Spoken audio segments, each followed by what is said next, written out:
Shortly after midnight, on July the 29th this year, the motor cruiser Sunbird 6 entered the River Thames and, passing through a customs check, she anchored further upriver. The yellow quarantine flag was flown to indicate she had arrived from a foreign port and required formal customs clearance. At first light, Sunbird 6 was boarded by officers of HM Customs and Excise, headed by Preventive Officer John Welby. They found the vessel to be in the sole charge of Paul Brandon Vennings, a 20-year-old economics student. Vennings stated he had just motored across the channel from Cherbourg and had nothing dutiable to declare. The officers were not satisfied and commenced a search of the vessel. They examined the engine compartment, the fuel and water tanks, the bilges and life jackets, until Officer Welby, checking the cabin, noticed a newly fitted panel. The panel was removed and a total of 2 kilos of refined heroin, worth not less than £200,000 on the black market, was found hidden beneath the locker. That evening, Paul Vennings was charged by the police with offences under the Dangerous Drugs Act of 1965 and with attempting to smuggle 2 kilos of refined heroin. At 10:45 a.m. next morning, William Asquith Vennings was charged with being an accessory to the crimes of his son. Both father and son pleaded not guilty.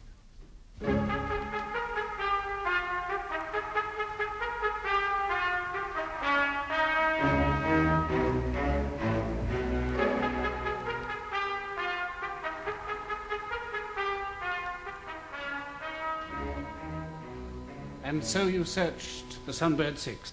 Yes, sir. We found a total of 2 kilos of refined heroin concealed between the port bulkheads. Not quite so fast as Mr. Welby.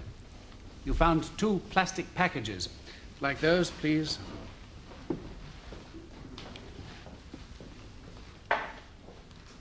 That's right. Those are the packets. Exhibit number 2, my lord. A laboratory analysis later confirmed that these packages contain heroin of a type currently being refined in Marseille and known as Chinese heroin. I have here the agreed statement from the forensic laboratory at New Scotland Yard, my lord. Exhibit number 3.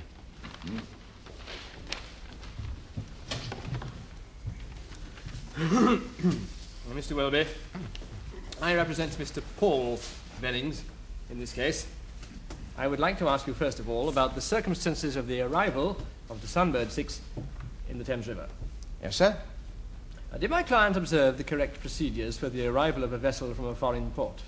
He did, sir, yes. He was flying the Yellow Duster. The Yellow Duster? It's the international quarantine flag, sir. Oh, yes. And he moored alongside.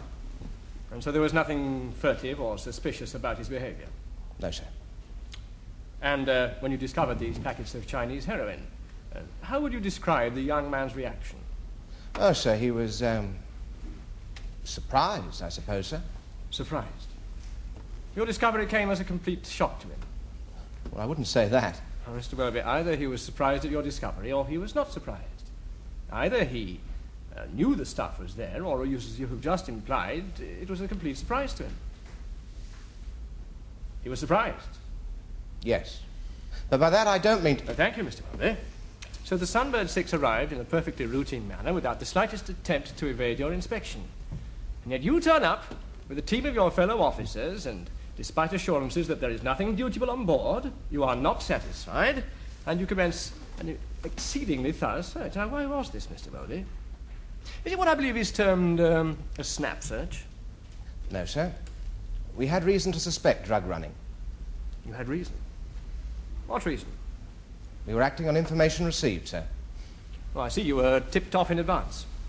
By whom were you tipped off? With respect, sir, I'm not at liberty to divulge that. Not at liberty. My client stands accused of the most serious charges, and you say the that officer rightly wishes to protect his informant.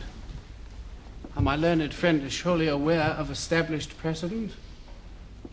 Mr. Welby is under no obligation to reveal the identity. Quite so, Mr. Elliot. Thank you. Thank you, my lord. Well, I stand corrected, my lord. However, whilst accepting that you wish to preserve the anonymity of your informant, may we ask whether this mystery man, or woman, received payment for his services? No. or whether he was previously known to you or your officers. Well, I assume he was, since otherwise you would hardly be expected to act so thoroughly on his information. My lord. We'd act on information from a child, sir. We thought there was a chance of nailing a drug smuggler.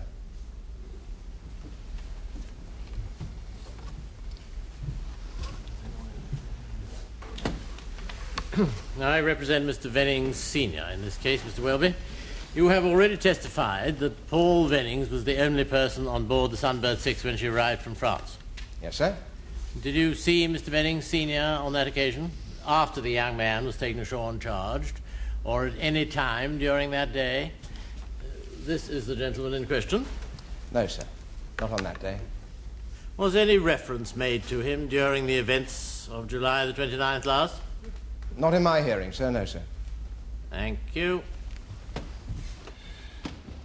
Thank you, Mr. Welby. That's all. That concludes the case for the prosecution, my lord. My lord, in view of the unusual circumstances of this case, I should like to call my client to give evidence at this juncture. If Mr. Fry agrees. I do, my lord, but with the reservation that Mr. Vennings may be called as a defence witness later on. Have you any objection, Mr. Elliot? None, my lord. Very well, Mr. Castle. Thank you, my lord. Call William Asquith Vennings.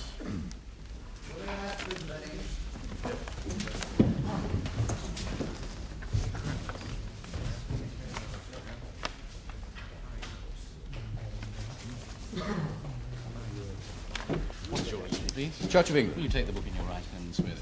I swear by Almighty God that the evidence I shall give shall be the truth, the whole truth, and nothing but the truth.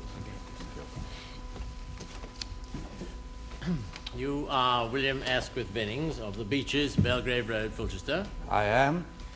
Mr. Vennings, is the motor cruiser Sunbird 6 the property of the Gaines Finance Company? Yes. And are you chairman and managing director of that company? Yes, I am. Now, is it a fact that you had reserved the vessel for your own personal use during the month of July last? I had, yes. So that you were technically responsible to the company for the boat at the time of the alleged offence? Technically, I was, yes. Were you on board Sunbird 6 at any time on July the 29th last? No. Were you on board Sunbird 6 at any time during the crossings to and from Cherbourg, or whilst the boat was lying at Cherbourg? No. Where were you at all those times?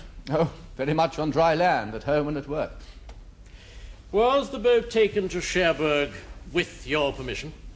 Well, no. I mean, I've no idea what the boy was up to. By the boy, I take it you refer to your son Paul. You are saying you were not responsible for this journey because it was undertaken without your permission. In these circumstances, no, my lord, I was Mr. not. Vennings, it is these circumstances I am attempting to clarify. Well, simply, I didn't know he was off in the boat at all. You didn't know? Do I understand you to be telling me that, in effect, your son had stolen the boat that weekend in June? Well, my lord, I wouldn't put it quite like that. Well, how would you put it, Mr. Vennings? Did you give him permission, or did you not? No, I didn't. Ah, then, But- in effect, your My son lord, had please, stolen... I'm simply saying that Paul knew I wouldn't be using the boat during that week, so he took off in her, that's all. Ah, thank you, Mr. Vennings, but without your permission. Yes. Yes, thank you. Now, Mr. Vitt. Would you excuse me for one moment, please?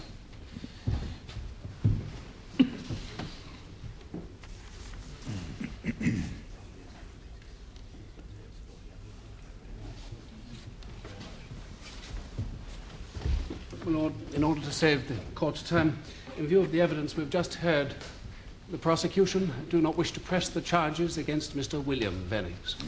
Quite so. Now, members of the jury, Mr. Elliot has indicated that the prosecution does not intend to press the charges against Mr. William Asquith Vennings. Accordingly, you will follow my directions and find him not guilty of the charges. You will please stand, Foreman, and say not guilty. Not guilty. Thank you. You may leave the box, Mr. Vennings. With your lordship's permission, I would like... One moment before you go, Mr. Vennings. You may be recalled later as a witness, so please hold yourself within the precincts of the court. And also, do not speak to any other witness on anything you have said or heard said during this case today? Very well, my lord. Thank you. You may leave the box. Thank you.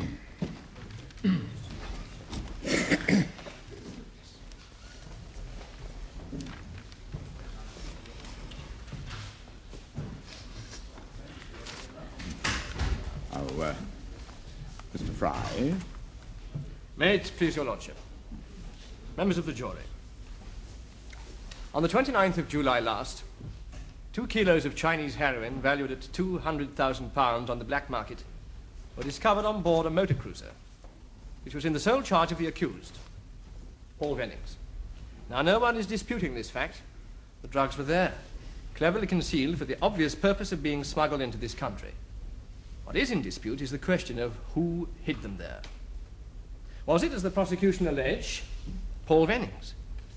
Well, if it was, there are a good many inconsistencies to be explained. You will see for yourselves that he is a frank, well-orientated young man with all the benefits of a good home, devoted parents, and an exclusive education behind him. A very far cry indeed from the squalid and degrading circumstances that so commonly give rise to delinquency. But if Paul Vennings did not hide the drugs, then who did? Well, members of the jury, I would ask you to consider these facts. The drugs were Chinese heroin. They had been processed, packaged, and concealed on the boat in a most professional manner. In short, members of the jury, this was not the work of an amateur, not the work of a young man still at college.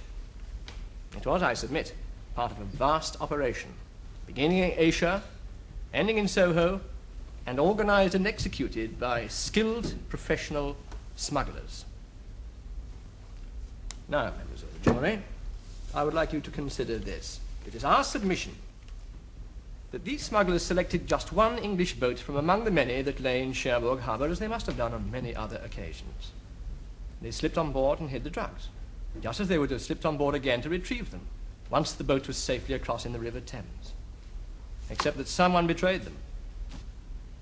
It was the presence of the drugs that was betrayed, members of the jury, not Paul Vennings. He was the innocent victim caught in the midst of it all. The criminal of today is organized, he's ruthless, and he does not take risks. He picks upon decent, unwitting citizens like Paul Vennings to take those risks for him.